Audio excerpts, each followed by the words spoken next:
G'day, welcome to the Off-Chain Podcast. Don here with you. Our guest today is Nils Pihl. He's a CEO and cyberdelic shaman of Auki Labs and Matterless.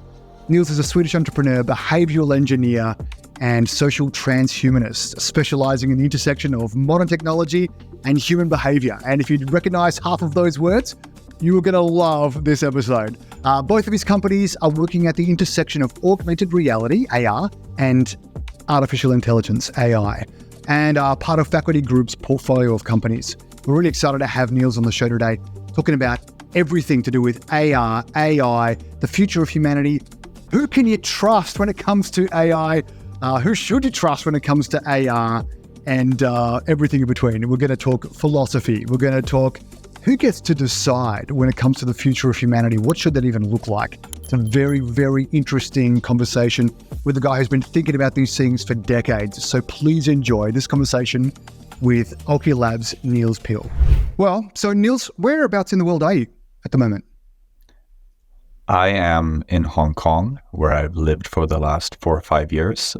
Prior to Hong Kong, I did a 7-year stint in Beijing, so I'm pretty firmly ensconced here in Eastern Asia. I have a passion for the big cities here and how fast everything moves in these big cities. So I don't see myself leaving anytime soon. How'd you get started with AR? Is this like, were you growing up watching movies where there was augmented reality, or was it from a technological side, or people that you knew who were into it, or is it the technology? Like, how'd you get started? I fell into AR in a kind of unexpected way. After my previous job as director of data at an international OS company, I wanted to do something just very different with my life, just a small business, I thought. And I was just getting into Warhammer at the time, the tabletop game with the painted minis. Yeah. And I wanted to do something cool for the Warhammer community, and that could possibly get me noticed by Games Workshop, the company that makes Warhammer. And after a lot of soul searching, I settled on, hey, we should try to make AR tools for Warhammer, because over 2 million people every month watch competitive Warhammer games online. And adding AR to that could make it a much better spectator sport. And we ended up raising something like $50,000 just to get this small thing off the ground. But we realized that to do AR for a game like Warhammer, where people are very competitive and it's not a single player game, you need to have shared AR. And that became our calling. It turns out that it's very, very difficult to do shared AR because devices don't have like an inherent understanding of where they are in the world. Your GPS will only tell you, roughly what building you're in. It doesn't know which side of the Warhammer table you're at. Right. And this became a huge issue. And there were ways to do shared sessions where you would take your phone and scan the entire environment, and both of you would have to do this, but it would be a setup process of like a minute or so. And since a game of Warhammer is 2 hours long, you needed to be able to take the phone in and out of your pocket. You can't just, it was just not tenable to have a 1-minute setup time for every time you want to look at the AR overlay of the table. So we were feverishly working on ways to get shared augmented reality to work. And then in 2021, we kind of cracked it. We invented something, filed a patent for it, and pivoted into providing that to other AR developers rather than just making our own AR app for Warhammer.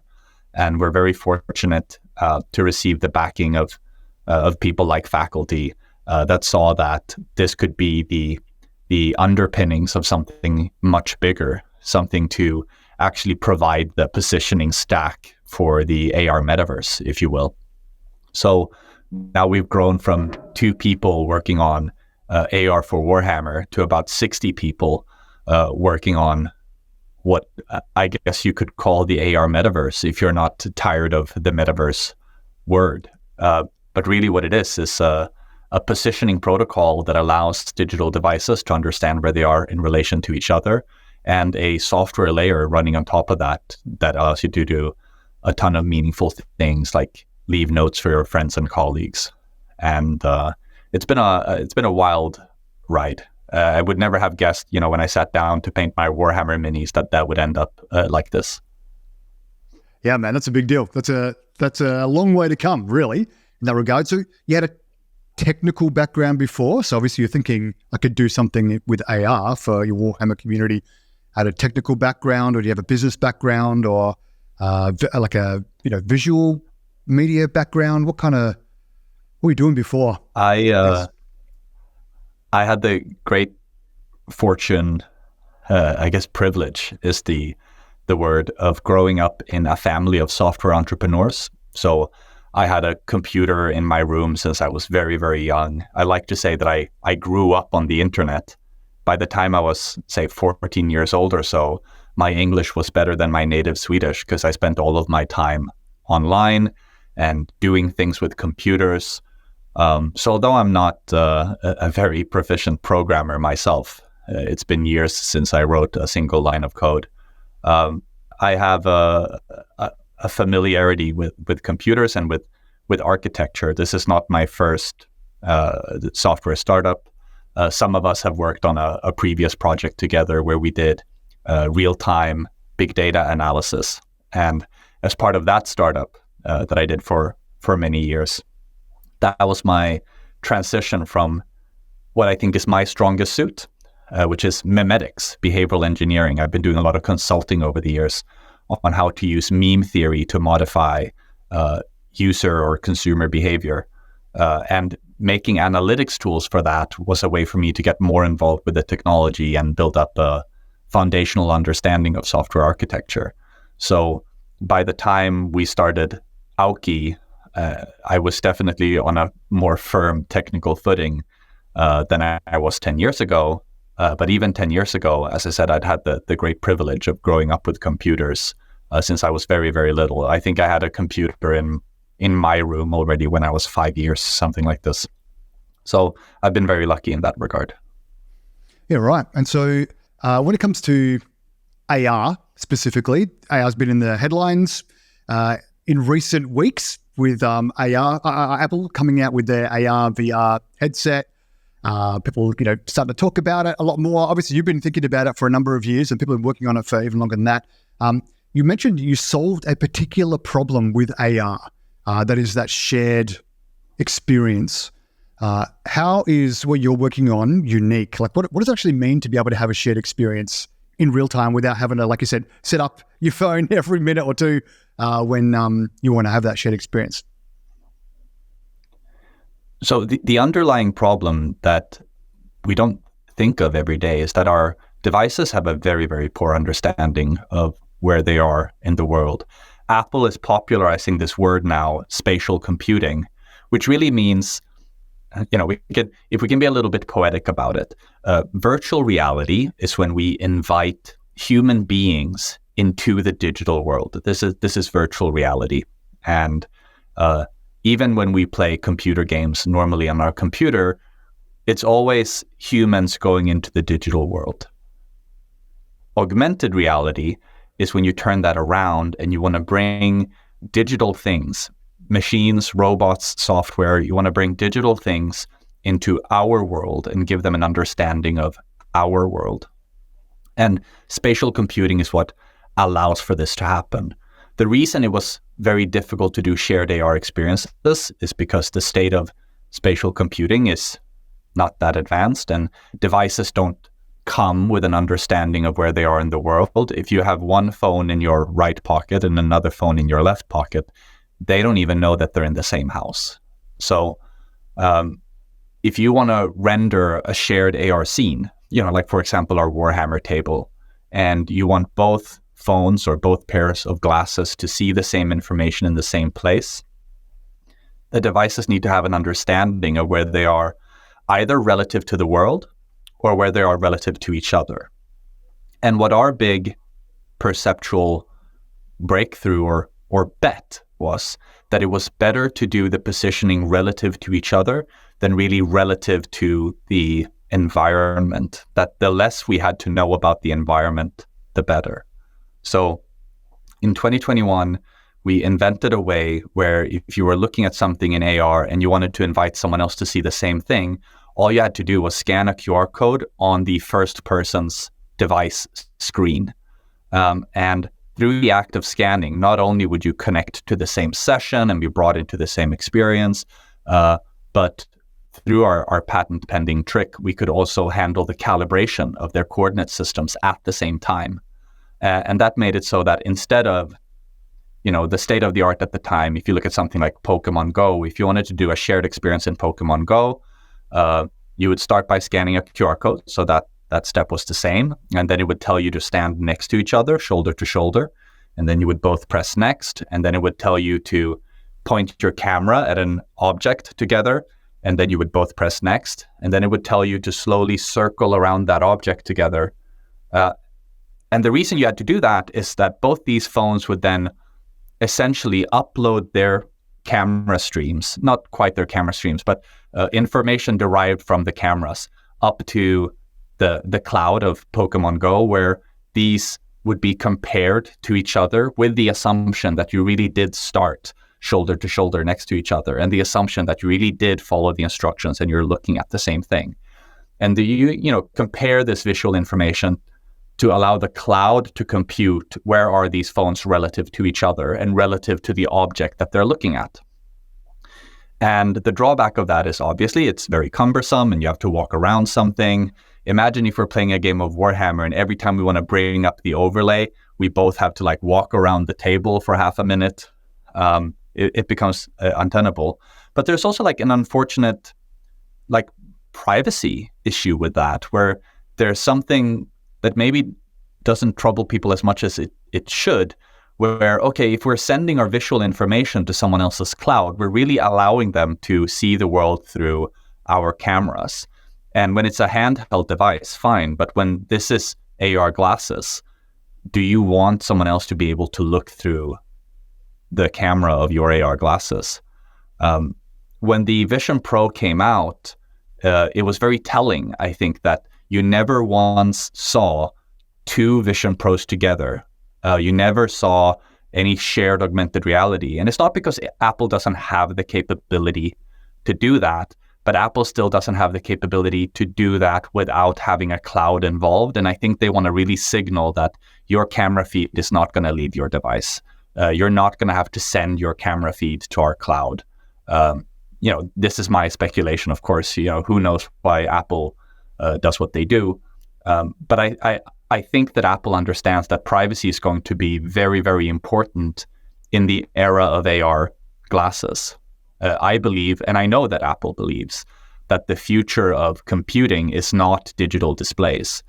We may not agree on the timeline, but both, Auki Labs and Apple and a bunch of other companies, honestly, believe that the digital display is going to go the way of the fax machine over the next several years to several decades, depending on how optimistic you are. And as part of that transition, the transition for humans to be wearing sensors on their face instead of having phones in their pocket, we need to be very, very mindful of privacy. And that's kind of what sucked me deeper into spatial computing and made me more and more lose focus of the Warhammer part and realize that there's a world scale problem, unironically, a civilization scale problem that needs to be tackled with spatial computing so that we can have all of the tremendous benefits of having augmented reality without signing away our privacy to a paradigm where companies like Niantic or Google are allowed to look through our cameras. Yeah, so when I think about AR, and in fact, probably since I was a kid, how I've thought about AR or how I would like to use it, or at least one application is, the proverbial glasses or, if you like, contact lenses or Neuralink or, whatever it is, however the display is, and you're walking around and you're looking at a tree and you're like, oh, what kind of tree is that? And bam, it shows you some details about the tree. Or you're at a party and it actually reminds you of the people's names, your last conversation, those kinds of things in some sort of head-up display or something like this. But then exactly as you say, how do you opt out? How do you control your privacy? How do, in an already incredibly connected world, when we're getting to the place of, you look at something and you can see maybe details about what that is, which is already an application of AR, just take that a couple of steps further or a couple of iterations down the track, a couple of years down the track. What are some of the things in terms of privacy? Like you mentioned, storing things on your phone rather than uploading it to a cloud. What are some of the other privacy considerations? Or is this going to be a thing that, like when it comes with, if we think about AI, which has kind of really kind of hit the news in the last few months as well, one of the big considerations with AI is privacy. How do I control my data? How do I own my things rather than just being, controlled by Google or now Microsoft? And it seems that it kind of, no matter how broadly it starts, it comes back down to a few big players. And whether they are government players or commercial players, nevertheless, the privacy is at stake. How should we be thinking about these kinds of things with regard to AR, other than just uploading your camera? So, you could put your screen over a camera or a lens over a camera or whatever. You can stop the camera. What about other data sensors and other kind of camera? I mean, it boggles my mind to think about the extent of the privacy issues when it comes to AR, the proliferation of AR. The unfortunate thing about AR, at least the way it works today, the way that it can conceivably even work today, is that if you covered the camera, the AR would stop working because the device would get lost. Like it needs the camera even locally, like even the device itself needs the camera. Now that doesn't mean that you need to like send the camera feed to someone's cloud somewhere, but the camera still needs to be involved. So I think what Apple has been doing with making sure that the camera feed doesn't leave the device, of course it's a hindrance to the kind of experiences you can build, but it's an important signal to the world, I think, that privacy is more important than progress for the next few years of figuring out how are we going to adopt to this medium. Interestingly, a few years ago, Amazon bought the company behind the Roomba vacuum cleaner. Amazon bought the company behind the Roomba vacuum cleaner. And I think it's pretty clear to see why they would do that. They do that because the Roomba vacuum cleaner knows how big your house is. And these kinds of things is valuable data to someone like Amazon, whose business model is knowing as much as possible about you. There's a lot that companies can learn about you through your interaction with AR. They can learn what you're looking at. They can learn what your surroundings look at. The nightmare scenario of something like the Vision Pro, if the Vision Pro was built by Amazon, would be that they could even measure, what are you looking at specifically? Did your pupils dilate? Are you still attracted to your wife? Like these are things that someone that makes this kind of headset could know about you. Right. And we need to be very, very careful about how that's rolled out. Like, I believe that augmented reality is absolutely inevitable. Like, it's going to come and it's going to replace the digital display. I think it's part of the human condition that this is the journey that we're on. But it doesn't have to mean that we sign away all of our information to centralized organizations. And if you want to invite something more advanced than a Roomba into your home, if perhaps you're an Elon stan and you're looking forward to humanoid robots in every home, do you want Elon to be able to look through the camera of those humanoid robots? Are the humanoid robots supposed to navigate your home through a map of the home that's stored on their cloud? These kinds of things. It's scary sometimes, going on Twitter and seeing how excited people are about these big companies' opportunities to get all of this data. I see people on Twitter being like, once Elon has launched this robot, they will have all of this data and they will be unstoppable. Is that the future that we want?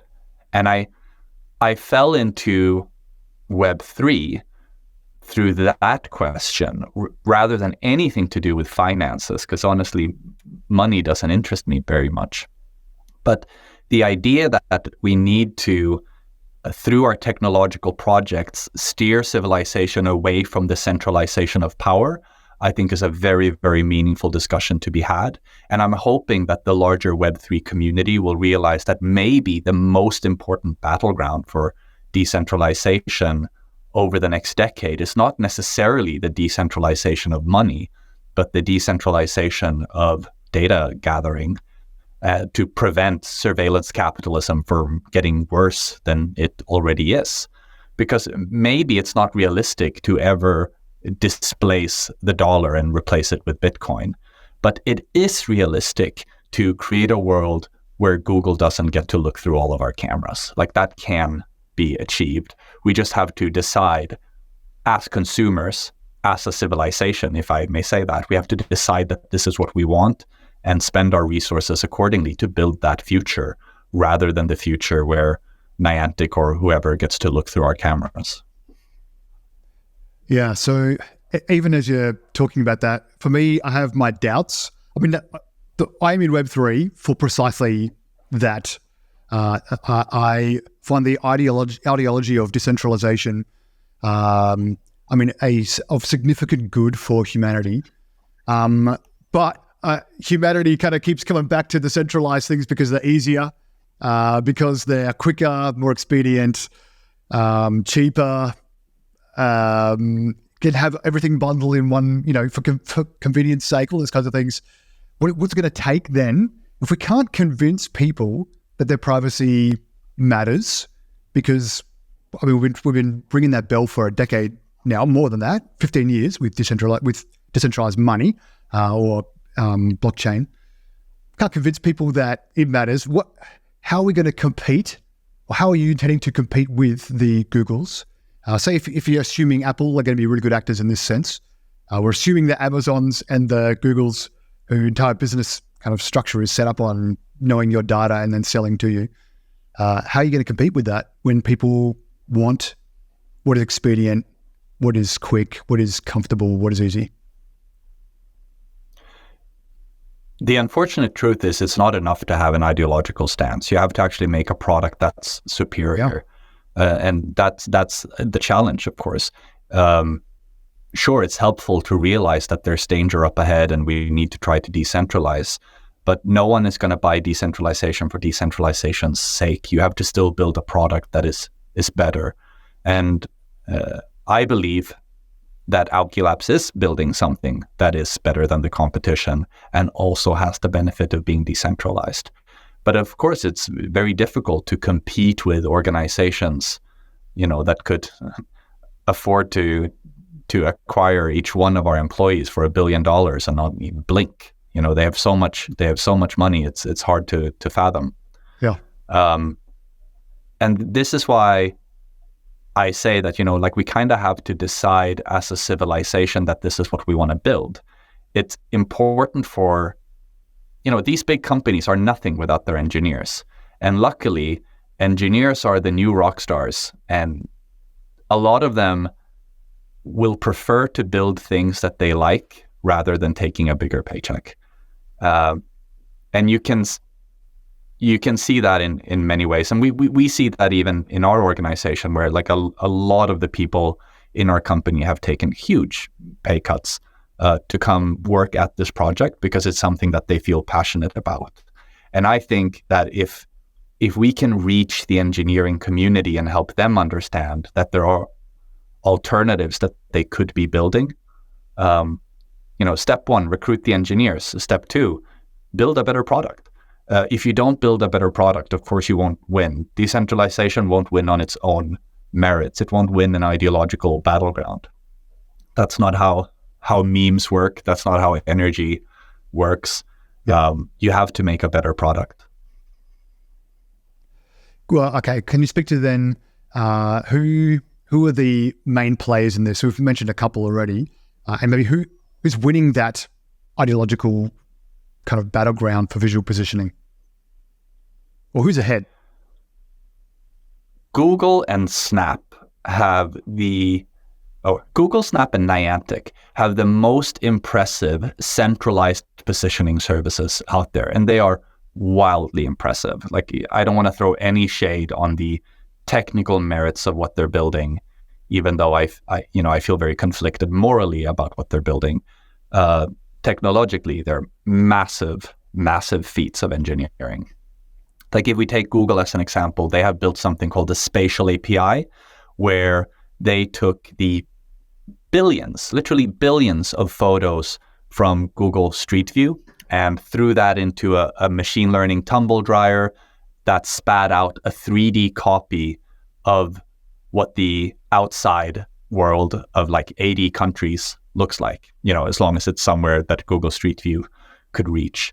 And then they made an API that allows you to take your camera feed, essentially send to Google and get a position back. So they can figure out where you are, according to our testing, with about 50 centimeters of precision, just based on looking through your camera. And that is wildly impressive, like super, super cool. But it again underlines, like, what is the trade that you're making? The trade that you're making is you're sending your camera information to Google. You're sending your camera information to Google, and they will tell you where you are.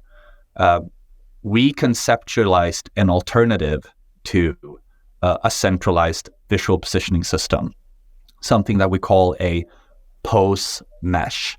Mesh as in mesh network, and pose as in position and rotation. Like the technical term for something's X, Y, Z coordinate and rotation is its pose. So a pose mesh is a decentralized network of machines that can reason about pose, that share information with each other and do their spatial computation on the edge. Like they do the computation themselves instead of the spatial computation happening in our cloud. Or whatever vendor's cloud. So the concept of a pose mesh is something that, we're not protecting this as a brand name. That's not our thing. If anyone listening to this podcast feels like this is great, and I'm sure we could do it better than Auki, then deeply, deeply encourage you to do that. You should try to build a pose mesh. You should try to build something where the spatial computing happens at the edge, where privacy is preserved, and where there is not a pernicious business model underneath based on owning all of this data about what people are looking at and how they're traveling. So we are building what we believe is the world's first pose mesh. If it isn't, it isn't. But we think it's the first. We certainly think it's the most mature, and we're rolling it out now with commercial real estate owners mainly. We've picked a strategy where we focus on indoor spaces rather than the outdoor spaces, because that's where Google and Niantic have a harder time competing. But Google, Snap, and Niantic all have centralized visual positioning solutions like the one I mentioned with Google. Like they all work basically the same way. Of course, Snap didn't do it with Google Street View data. Niantic did it with data from Pokemon Go, etc. But they have, each of these three players have big 3D maps of what the world looks like and APIs that allow you to figure out where you are based on what your camera can see. What are some of the risks then? If you could paint a picture of the future, say we go down this this route of centralized cloud, AR, they have all your visual positioning data. They can see through your, through your eyes, see through your phone, see through your, in-home robot or whatever. What does that mean? What can you paint a picture for? I don't want to labor the point too much, but just trying to think about what are the risks then of not doing what you're doing? At the risk of perhaps sounding a little bit ableist, but I don't mean it that way. I think for most of us, our sense of vision is the closest to our cognition. It's the sense that is the most immediately impacting how we think and how we feel. Of course, for those that are visually impaired, that's not going to be true. But I think for the vast majority of people, our visual sense is very, very closely tied to our cognition. And for someone to be able to know what we're paying attention to and how we feel about these things, to be able to measure our pupil dilation and things like this, means really that things like targeted advertising can be much more like mind reading than it is now. There was an engineer on Twitter the day after the Vision Pro came out that pointed out that in a way the the eye detection that the Vision Pro is doing is kind of like an external neural interface, because the reaction that your eye has to looking at things is involuntary. He pointed out that, things like pupil reaction is predictive of you wanting to click something, right? For example.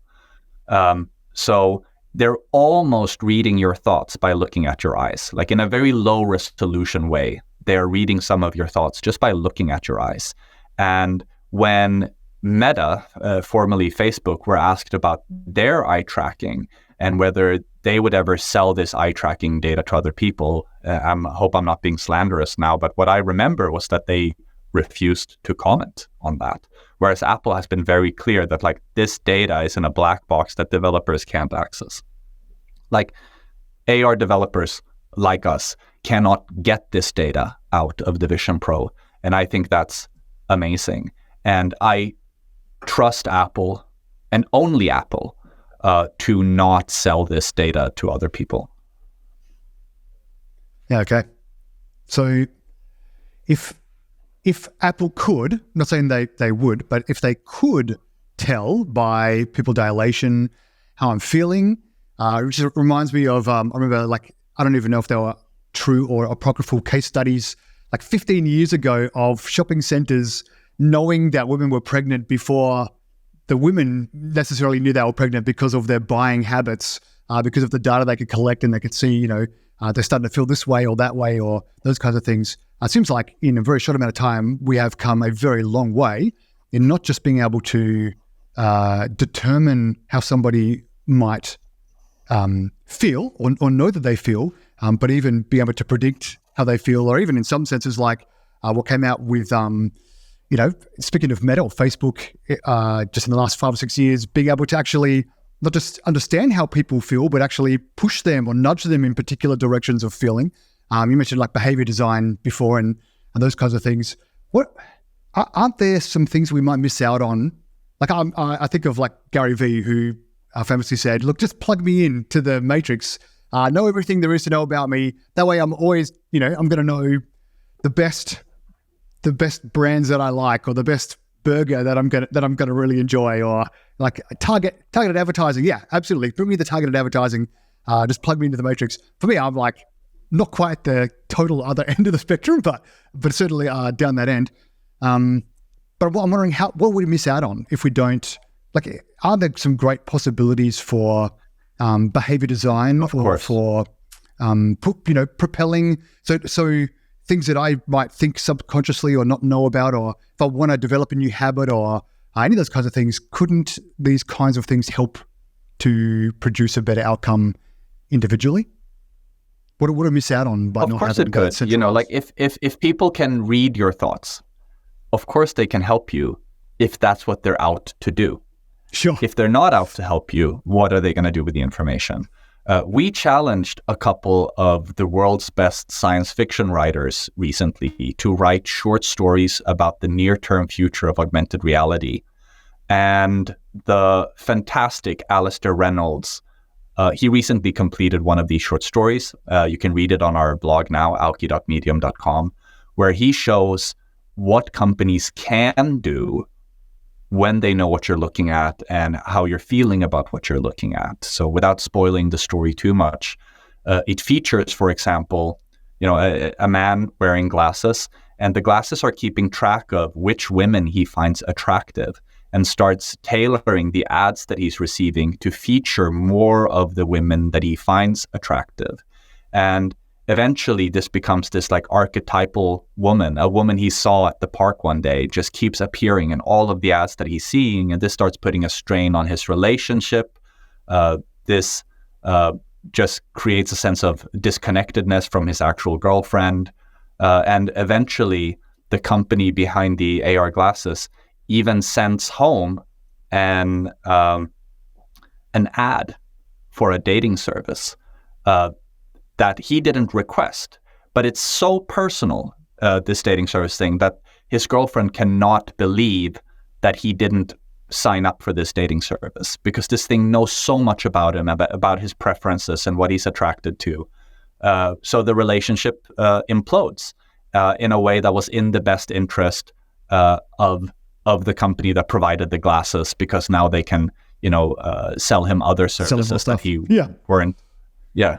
And I don't think a future like that is that implausible. And, of course, if you have someone that you really trust, that really wants what's best for you, and it starts detecting that, hey, you're being distracted right now, and I can tell that you're not really paying attention to your work, let's nudge you back. Sure, that could be a superpower. Absolutely, it could be. But you need to ask yourself, what are the incentives of the people that are providing the software to you? Technology doesn't stand on its own merits. It's always used for something. And we've seen how companies like Facebook and Google have used our personal data so far, or companies like YouTube and Twitter also, and how it's driving polarization and outrage just so we will click more links and write more comments. Imagine, today, Facebook doesn't know which headlines that you didn't click that pissed you off. But Apple could know. So if we go back to having the data on my device or in my control, I know this is one of the big things when I've spoken to AI experts in the last couple of months. One of the things when we talk about ethical AI is, how do I keep control over my data? Who can use my data? Can I even sell my data? I might be open to people utilizing my data, my health records, how I interact with brands and those kinds of things, if it's going to be helpful for particular purposes that I might have a say in and either profit by, either financially or with some sort of knowledge about, my own, what's going to be helpful for me or those kinds of things.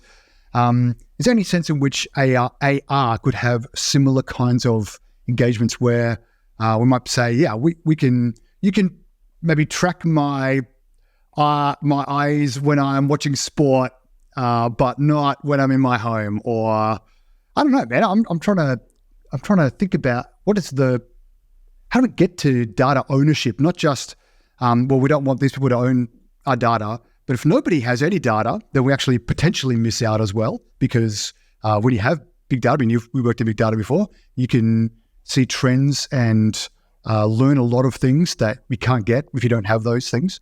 If I'm a willing participant in that, or can even profit from that somehow in a kind of safe way, or a way that I think's appropriate, are there any kinds of ways you think that a decentralized AR might be able to facilitate something like that?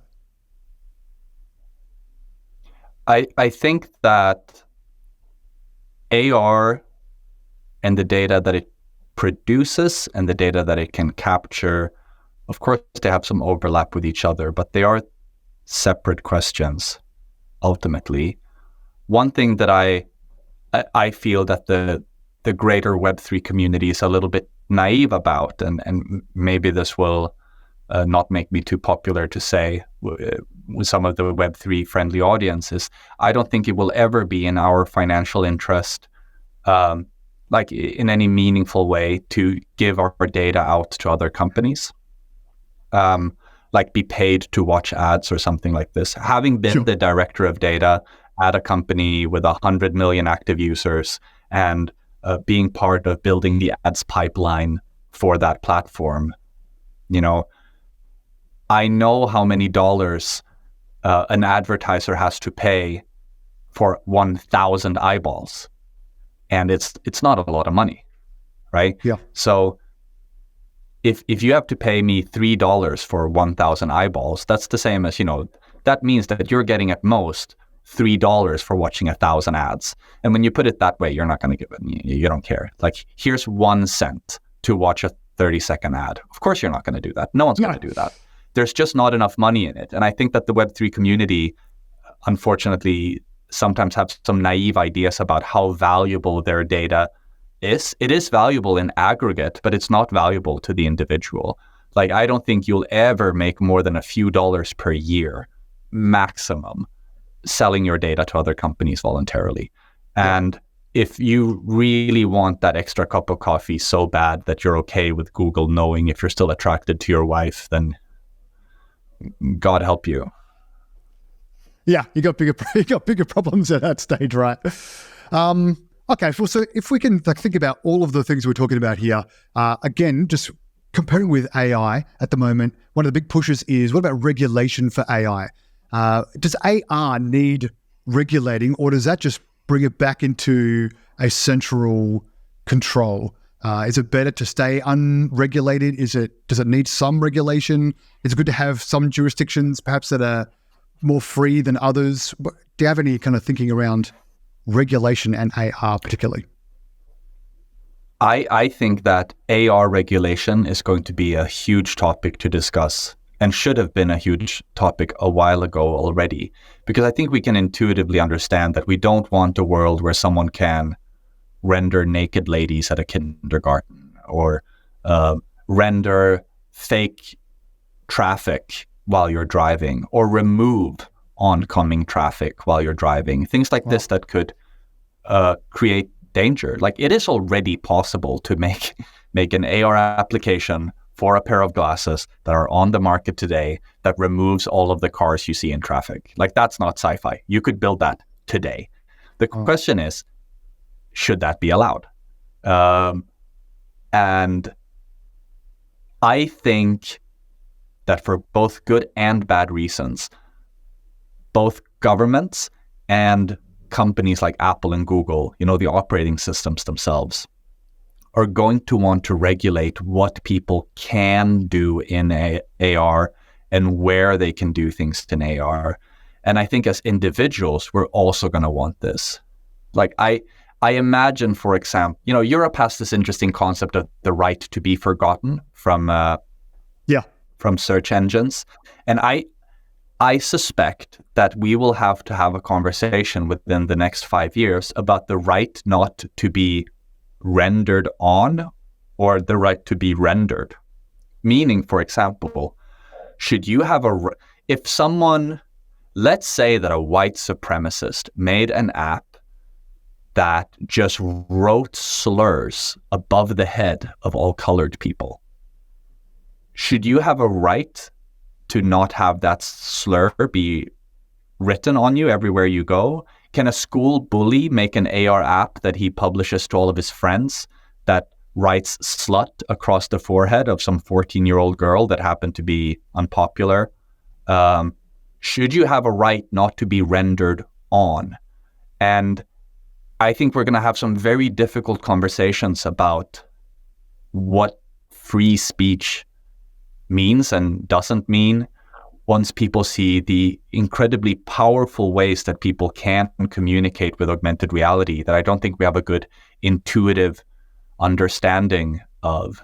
If we imagine a world 15 years from now where everyone is wearing a pair of Apple or Google glasses, and these companies can reach into our vision and change what the world looks like, is that okay to just say that that's part of their free speech? I don't know. We're going to have some very complicated discussions about the right to express yourself freely, but also the right not to be harassed and not to become part of other people's marketing and the like. For example, in this story that I mentioned that Alistair Reynolds wrote, does this girl in the park that the guy saw, does she have a right to not become the face of all the ads that he sees? Does she have a right not to inadvertently become the model for this? Technology is moving so much faster than our legislation, and that should give us pause. I think that transformative technologies require transformative narratives that teach us how to use the technology in a responsible way, especially now because technology and the memes that propel the technology move a lot faster than legislation. Yeah, gotcha.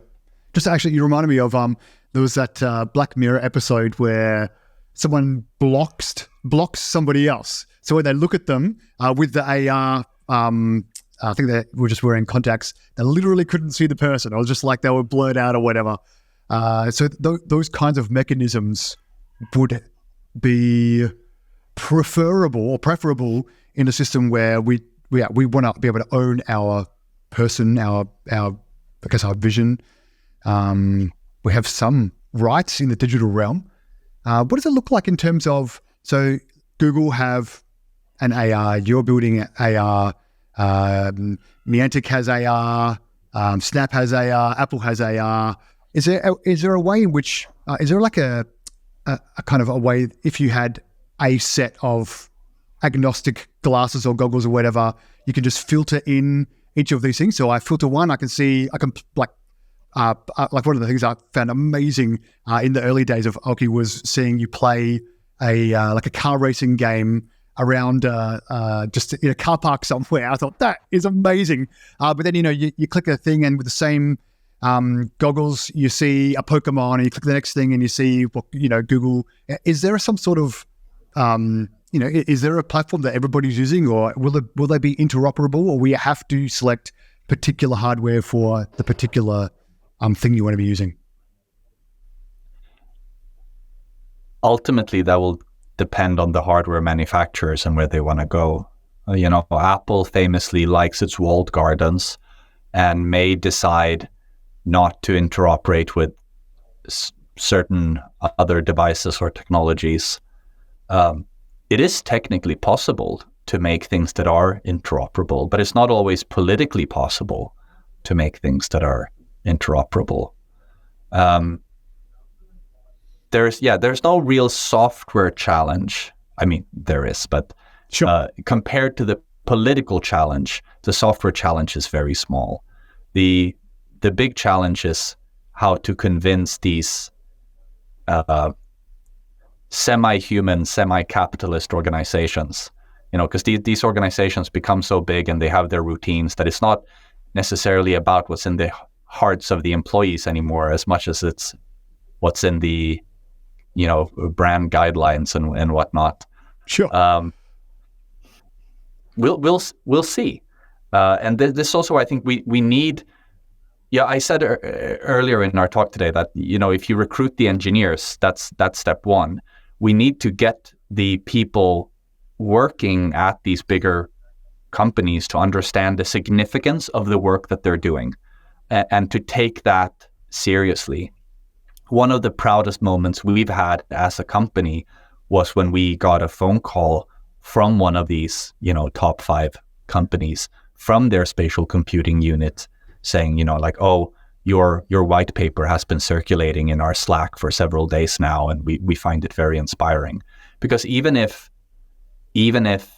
it should turn out that maybe our technology doesn't win, or we fail to make enough money to sustain ourselves, if we can impact the behavior of the engineers at these other bigger companies and help nudge them towards a better future, that's still a win. Like, maybe it's not a win for our backers, but it's a win for us as human beings, that we can put our finger on the scale and help guide our attention away from building dystopia.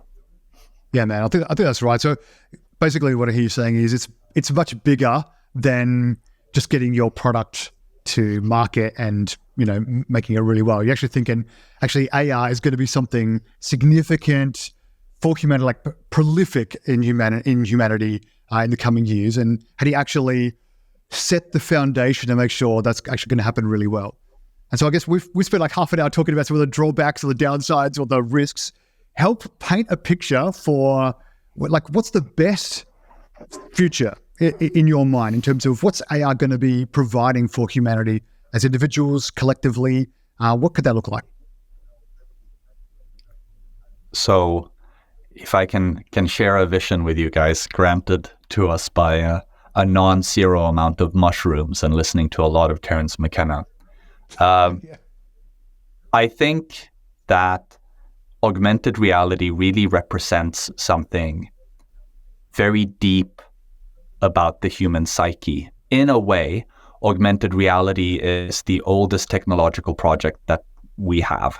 And that sounds absurd when I say it, but when I point out that language itself is augmented reality, hopefully you'll understand. The example that I like to give is if we said that we were to imagine that we were walking through a forest together and we came across a fallen tree. And I pointed at that fallen tree and I said, hey, look at that beautiful couch. By describing it as a couch, you can now perceive the sittingness of this fallen tree. In a way, that language reached into your perception and changed literally what you saw, what it is you see. And I think that this is what language is ultimately for. This is why we want language. We want language to be able to manifest our imagination in the minds of other people to make ourselves understood. And in the grand history of humanity, we have gone from oral traditions to writing, to the printing press, to the telephone and the internet. And I wholeheartedly believe that the next big step in humanity's capability to have language, to communicate with each other, to make each other, to be understood by each other, is augmented reality.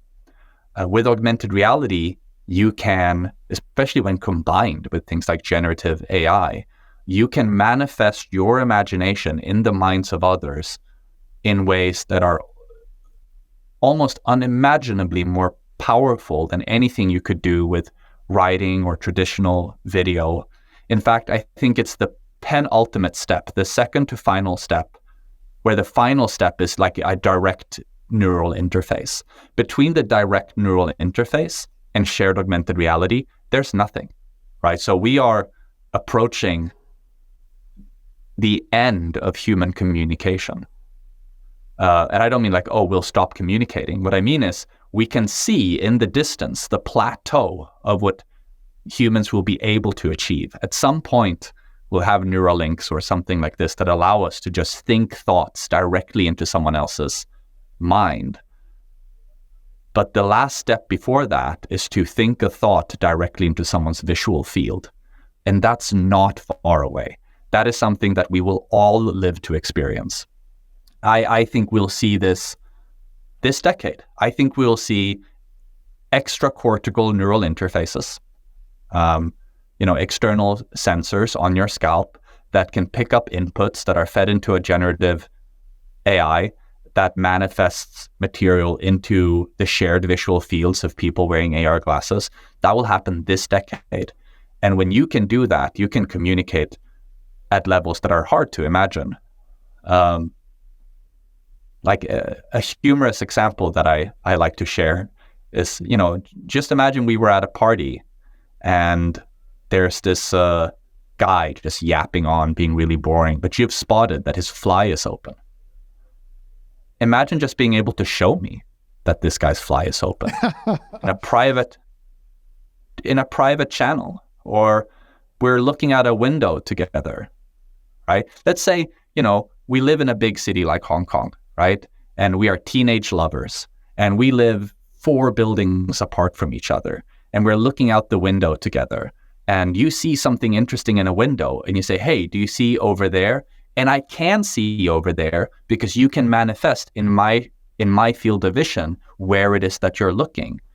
Like it's almost unimaginable to be able to direct someone's attention with that level of precision. And ultimately, just imagining something as simple like a mouse cursor in 3D that you can move around with your thoughts, that's something that is, we didn't touch on that in this podcast, but I've actually worked on neural interfaces before. And getting a 3D cursor with an extracortical neural interface is well within like what's technically feasible to do today. No one has just done the effort of combining that with a pair of shared AR glasses. But maybe we will. Like we've ordered all the pieces for it. We have it here in the office in Hong Kong. Time permitting, we will build this demo ourselves of a 3D cursor that you control with your thoughts so that you can show someone else exactly what it is you're looking at. The only reason we haven't built that yet is, I don't know who's going to pay for that yet. And we're still a startup and we don't have, the luxury of sitting and building something, just a very powerful demo for 3 to 6 months. But like these are things that are possible now. They just haven't been done yet. I think people need to realize how close we are to Black Mirror. Like it's just around the corner. So to come back a step from there, from like having that Neuralink, I mean, that presents a bunch of its own potential issues and privacy concerns as well, with regard to both people being able to see essentially your thoughts, but then also perhaps even be able to communicate directly into your thoughts. Like, oh man, I can't remember the movie where they kind of have sleep ads. That might have even been like Futurama or something like that, where they have ads going into people's dreams and, advertising in that kind of way, which for me seems significantly dystopian. But even just what you said before about, so I have glasses on, you have glasses on, and you use a generative AI to be able to describe something that you can both see that's not really there, but then it is kind of really there and you can both see that. For me, that sounds, not unbelievable, but that sounds amazing, actually. What are some of the kind of practical applications for that in the iteration or two between now and that step you're talking about there, just that direct neural to neural? Practically, things like, you mentioned driving, walking, shopping, relating, working, those kinds of things. How's AI going to help us? Just looking at grocery stores, here are two things that we're doing today, right? That we're piloting with international retailers today. One is for your staff, for the people working in the grocery store, the ability to leave notes for each other in space that are invisible to the shoppers, but visible to you. What can you use this for? Well, you can use this for incident reports. You found that a power outlet is broken, but you don't know how to fix that. You're leaving at 4 and the guy who knows how to fix the power outlet is coming at 4:30. How are you gonna communicate this? Just the ability to leave a virtual post-it note for staff turns out to be tremendously valuable. And I think these kinds of things become valuable in the home as well. Me and my wife are experimenting at home with virtual sticky notes for things like remembering how to water our plants, practicing different languages, because we come from different cultures and we have a son together now that is learning to speak 4 different languages. And how can AR be helpful, when I look at the table, to be able to see the name for table in 4 different languages without really cool. Literally cluttering our space with post-it notes. The cool thing with digital information is that you can make it appear and disappear as you like. But if you imagine a shopper going through the grocery store, when you combine this with things like what ChatGPT has shown, imagine being able to walk into a grocery store and say, like, look, I have an eggplant, an onion, and some pork at home. I'm making dinner tonight. Help me figure out a dinner for 4 people under $30. And it shows you what products to pick up. It guides you through the store and says, okay, you're going to want to get some garlic. We're going to have some pasta to go with this. It'll ask you, do you have salt at home? Like, actually, I don't have salt at home. Well, then you're going to want to pick up some salt. This kind of shopping assistant that can really help you just figure out what it is that you want to get done in there, rather than, what is the experience in a grocery store now? Everyone sees the same promotions. My grocery store knows about me that I'm a vegetarian. Like, of course, they've collected enough data about me to know that I'm a vegetarian, but they're still in the physical store going to show me all of these promotions for discounted meat. That's not only a waste on me, but potentially even off-putting, right? And the ability for the grocery store to help me find what I am looking for, e-commerce has been growing at the rate of 2 to 3 times faster than physical retail. And I think the reason why, 3 main reasons, right? Discovery, search, and personalization. Discovery meaning like, how are you exposed to the things that you might potentially want to buy? In e-commerce, that's a physical retail store. The retailer has to figure out how to place products specifically in the shelf so that the average shopper will be exposed to it the right way. And then search. In e-commerce, search is incredibly powerful because it signals intent. but you can't search for something in a physical retail store without AR. And then finally, personalization needs no further explanation. Well, I will say thank you, Nils, for coming on the podcast today. Really, really appreciate your time. Really appreciate the ideological, drive that you have for, the betterment of humanity through AI. And I really, really appreciate your time. Thank you for having me. It's been a very, very stimulating conversation. I'm sorry that we're running into connectivity issues here at the end, but I'm happy to pick up this conversation at a later stage. Yeah, man, I'd love that. Good on you. Thank you again. Thanks for joining us today. Hope you enjoyed this episode of the Off-Chain Podcast. With me, Don, we love bringing you great guests like Nils. Who else are you going to talk to when it comes to augmented reality? But the guy who's on the bleeding edge of AR. Man, they're working on some amazing things. Looking forward to hearing from Nils again soon. We love bringing you great content like this. If you'd like to help the show, you can do so by liking, subscribing, or even better yet, sharing this episode with someone you know will enjoy or benefit from the information. And join us again next week for another great episode of the Off-Chain Podcast. Catch you then.